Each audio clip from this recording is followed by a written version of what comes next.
Hi mga kanguso! For today's video nga pala, tayo ay magsasaing muna. May lulutuin na naman kasi tayo mga kanguso.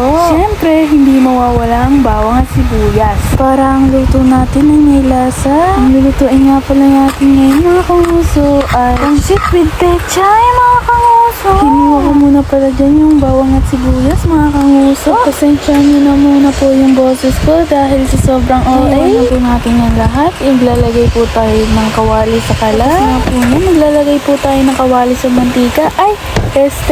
Mantika sa kawali. Ito mga kanguso, di mabiro. Isusunod na nga pala natin yung nahiwan nating bawang at sibuyas. Tsaka natin ito halu-haluin mga kanguso. Pagkatapos po natin halu-haluin yung mga ginisa natin, maglalagay po tayo ng sardinas dito mga kanguso. At tsaka halu-haluin po natin ito mga kanguso. Para bang ganyan. Dinagdagan nga po na namin yung mga kanguso para naman mas masarap, diba? Diba may ASMR panguso na ito? Ilalagay nga pala tayo yung mga kanguso ng 2 basong tubig. Tsaka natin mga kanguso, hugasan ng pechay. Ilagay ko na nga rin pala dyan mga kanguso, ang bihong. Para lumambot na rin ito mga kanguso. Kumukulo na pala siya dyan mga kanguso. At saka maglalagay rin pala tayo ng chocolate. 4 cubes pala mga kanguso.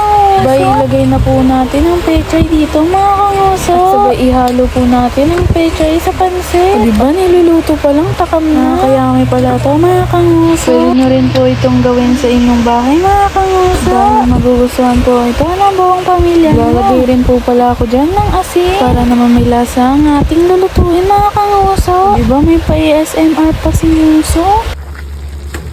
Lapit na rin po pala itong maluto mga kanguso. Nagawa na po pala ako ng pinggan yan mga kanguso. Tara, kain mga kanguso.